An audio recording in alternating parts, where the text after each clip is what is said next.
Interested in investigation and security? Whether you are already a professional or you are in the beginning stages, take all of your classes at the National Investigative Training Academy. Choose from over 200 courses, all written and taught by experts in the field. The National Investigative Training Academy, or NITA, has offered high-level investigative and security training for over 12 years. Like live classes, NITA has those too. Sign up today for private investigation and security courses and use brand ambassador code B as in boy, A as in Adam, 2367. Take a look at investigativeacademy.com. You'll find the link in our show notes.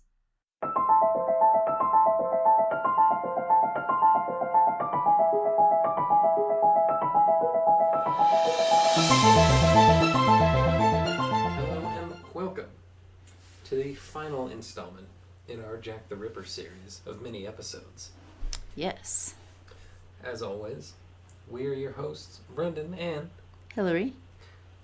Sign the crime scene log and join us for Crossing the Tape's final Jack the Ripper.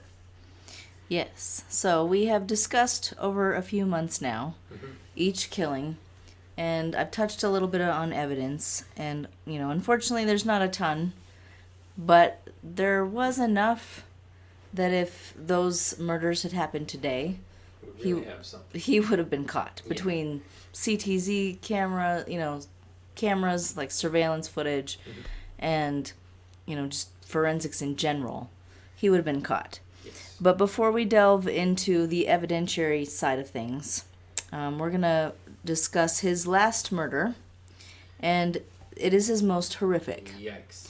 The one we discussed last time was the most horrific up to date, but It's not the most horrific ever. Right. So, unfortunately, murder victim number 5 was Mary Jane Kelly. Kelly was the final victim of Jack the Ripper that we know of. We have to take that with a grain of salt. We don't really know who he was. We don't know who... This is allegedly murder number 5 in Whitechapel. That doesn't mean... He didn't go somewhere else. Prior to this or after. Right. So, what made her murder interesting was that while the others had been killed outside, she was killed in her apartment. Though Jack the Ripper mutilated all of his victims, Kelly's death resulted in so much mutilation, the coroner estimated she was tortured for 2 hours. Oh, God. So, if we'll review real quickly, most of the the victims were found in alleyways. Yes. And the first one, and I think one of the reasons that doctor, they were thinking it was a doctor or a surgeon of some kind, was because the first murder victim was found in an alleyway like a block away from a hospital. Right. And then, again, given the incisions and everything. Very surgical. Yes. I was wondering, too. I wonder if it was a coroner, ironically. Right. A surgeon, coroner. Yeah. Some said, possibly a butcher. Right. Someone who's skilled with a blade and knowledge of anatomy. But one of the victims was kind of in a common area, but she was still essentially outside.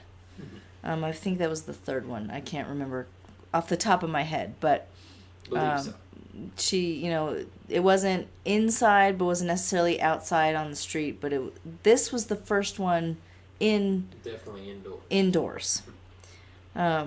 Since it occurred in close quarters, some other tenants in the building said that they woke up and heard a faint cry, but nothing else, which I'm a little skeptical about, because we're talking about London in, that era. A lot of the apartments apartments today are close in contact with each other. True. But those were almost tenements. Right. Where they're small, they're crammed, but also it's London, it's noisy. So maybe that's part of it too. That they didn't hear as much because it is London, it is a city. Mm-hmm. It's noisy. Well, and this was also, I'd say, the biggest news story of the time. Right. In a time where printed papers were becoming widespread. So, if someone knocks on your door and says, "Did you hear anything?" I don't know. Be in the paper. Right. Yeah. Oh, you wouldn't believe what I heard. Right. Or they were afraid. Maybe was the other. Well, right. Or they were afraid. I heard the Ripper. Oh, well, he's going to come back tonight and get you. This could lead us to believe that he killed her quickly and tortured her body. Maybe. Mm-hmm. That's kind of... She wasn't alive for most of the 2 hours of terror. No. I mean, again, that's speculation. Yeah, that's all we have at this point. As gruesome as it was, right? You would hope, and it would also be implausible for her to live through most. She couldn't be alive for most. I don't want to get into gory details. You can look it up, but she couldn't have been alive very long for the torture. Yeah, for everything that was done. It's believed that the killer easily made their way into her living quarters as she forgot her key a few weeks before, and she broke a window to get into her own apartment and didn't get it fixed. And her body was positioned much like the others, but everything else was different, and it was gross. I mean, there's no other way to put it. Yeah, absolutely brutal. It was brutal. No human being should be ever treated that way. But it was like, I don't know if that was... It makes me wonder if he had escalated because the last murder was worse than the others. Right. But well, save for, I think, one exception where it's believed maybe he was interrupted. Right. Or he had to, make haste. Right. Someone was coming around the corner, so that one wasn't as gruesome. Right. They all kind of stepped up a little bit from the last. Yes, they did. But this was by far the worst. Yeah, this is a huge leap. Right. And... unfortunately, it was the last one, and there was a big, somewhat a police inquiry. But with all of it, they couldn't do a whole lot. I mean, with this one, they had blood evidence, but it was probably hers. Yeah. And forensics again, is minimal. Yes, forensics is minimal. I mean, maybe there could have been fingerprints on the door. I don't know. And as much as a mess as that scene was, it would have been hard to... Be needle in a haystack. Well, yeah. Any evidence that wasn't from her person. Right, because it would have been cross-contaminated. It would have been very difficult, especially if they had any kind of way to differentiate DNA back then. Right. It still would have been difficult to pinpoint and separate the specimens and the donors from the DNA present. So unfortunately, Mary Jane Kelly's was the fifth and final, in quotes, I'll say, murder. Known final. Known, yeah. Final that's formally attributed to Jack the Ripper. But we're going to leave this series on a look at the evidence. Again, it's not a hard look as they didn't, back then, they didn't collect, you didn't process crime scenes like you do today. Today, as some of you know, my background was in crime scene investigation. I could spend hours. I could spend a day and a half at a crime scene. Yeah. But back then, they probably didn't because there wasn't as much to do. Because they just didn't know. Right. They didn't have the technological advancements that we have. And it seemed like it was a lot more... all right, well, let's see if there were any witnesses who heard anything, who saw anything, canvassed that way. Right. And there is some evidence we're going to talk about, and some of it has been processed, and we did mention the semen on the shawl from that other murder. Yes, that a ancestor was potentially found. Yeah, but she was a lady of the night. Yeah. The victim was a lady of the night, so the ancestor, Did great-great-grandfather kill her, or did he hire her services? Right. It doesn't implicate that person. That's why it was never resolved. Yeah. Because, again, the victim, unfortunately, because of her lifestyle. She was no stranger to gentlemen. Right. But there is some evidence, and the one thing is they did have some foresight in that kind of thing, like preserving the shawl. Yes.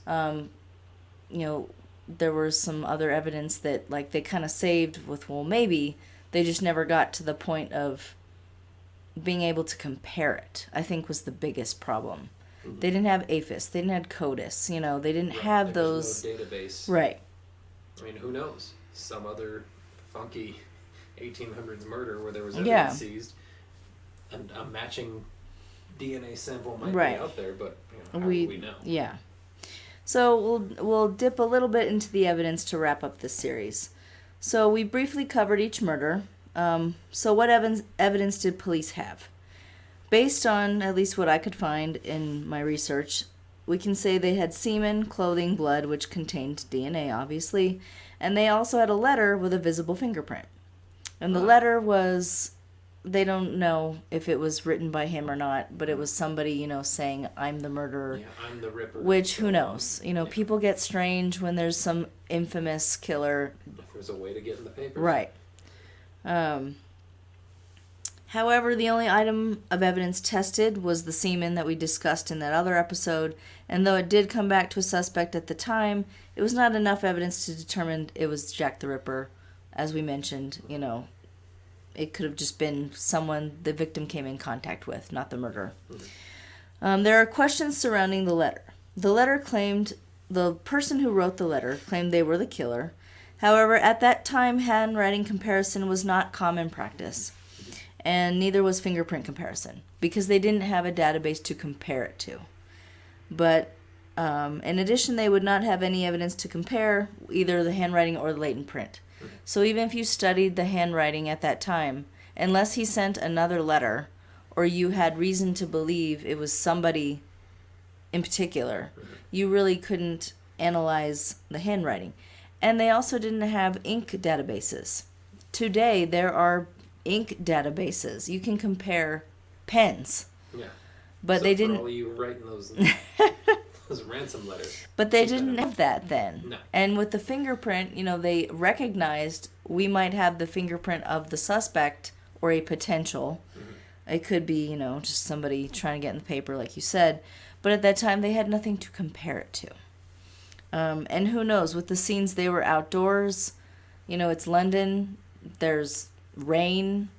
I mean, there's not, except for the one in the apartment, but that one was so brutal. Yeah. Maybe that's why it was so brutal, was to cover up anything else. Right. Maybe he had foresight about that. To obscure anything they might have been able to get. If these killings had occurred in modern times, the case probably would have been resolved. For instance, there may have been CCTV footage of the suspect, or even of the homicides. Mm-hmm. If someone wasn't paying attention and they murdered somebody in an alleyway, there might have been surveillance footage. There would be more advanced evidence collection techniques, processing the scenes. Photographs would have been more detailed. Like today, you're supposed to take, detailed photographs. And if you find a piece of evidence and, you see those markers, the yellow markers, you're supposed to have 3 different pictures of that evidence from 3 different points of view. But back then, they didn't have protocol because crime scene photography had just become prevalent in the 1800s in Paris. Photography as a whole. As somebody stumbled upon, this might help the police. Yeah, that'd be a good idea if we photographed this. Right. We can look later if we miss anything. Right, and that is when mugshots started. Was around the same time. And that was French, right? Yeah. Mugshots? Yeah, both. Crime scene photography and mugshots started in France. We heard in our last episode, they're ahead on some things and they're a little behind on others. But my point being that, crime scene photos would have been thorough, more evidence would have been collected. Yes. We have databases now. So they, they did their best is what I'm trying to say. Right. It is kind of frustrating. It would be kind of cool to find out who Jack the Ripper was. But at the same time, they used what they could. And many of the victims, the police actually went through quite a trial for the victim, which I thought was really cool given their status in London. And, historically, the murders of prostitutes are not the most aggressively investigated cases, unfortunately. Unfortunately, even today there is a mindset. Sometimes, I'm not saying all the time, but sometimes there is a mindset. When it comes to somebody like that who's a victim, they might take a lower priority than somebody else. Yes. But I was pleased to read that, at least in 2 or 3 of the 5 murders, there was a whole police inquisition, there was a jury trial. Mm-hmm. Like, they took it as far as they could, which especially for back then was very impressive. Yes. And that's something, we should think about today. They had the mindset that they were victims. They didn't have the mindset that they were prostitutes. Right. Well, cynically, maybe if there was only one victim, it wouldn't have been dug into quite as much. I thought about that too. But because there were several. A serial situation. It was all hands on deck. We're not messing around. Right. And the people were terrified. Right. So, someone has to stop this guy. Right. But that's all the evidence they had collected that I know of. So unfortunately, Jack the Ripper will forever remain a mystery and a monster. Till we invent time machines. Just send a few modern crime scene texts back, and it's going to be. I'm not going back. I don't want to process those scenes. Probably very smelly back then. Oh yeah, that's true. London, in that era. Yeah, yikes. People eat filth in the streets. Right. However, like I said, I am impressed with how far they tried to solve these, and I think it was because people were afraid. I mean, just everybody was afraid. They didn't know. Well, we saw the real explosion of serial killers in 60s, 70s, 80s in the U.S. At that point, especially because print news and all that was getting bigger, there wasn't really a whole lot of precedent before that for there's a person on the loose, for getting the word out to everyone that there's someone on the loose who's killing indiscriminately all the time. Yeah. So everyone, there's what? Yeah. Who? Yeah. So they spared no expense doing what they could with the resources of the time, which unfortunately just didn't do it. Right. Through no fault of their own. Law enforcement. No. But but it's one of those interesting cases we'll never really know. Mm-hmm. But that wraps up our Jack the Ripper series. Next month we'll have a Christmas, some Christmas fun for you. Not exactly cheer, but Christmas. Right, it's Christmas. And next year we're gonna be a little bit different with some things. Yeah, we'll find some lighter stuff. Yeah, we'll find some lighter cases. But as always, we thank you for listening. Please sign the crime scene log on your way out. Stay safe. And so long.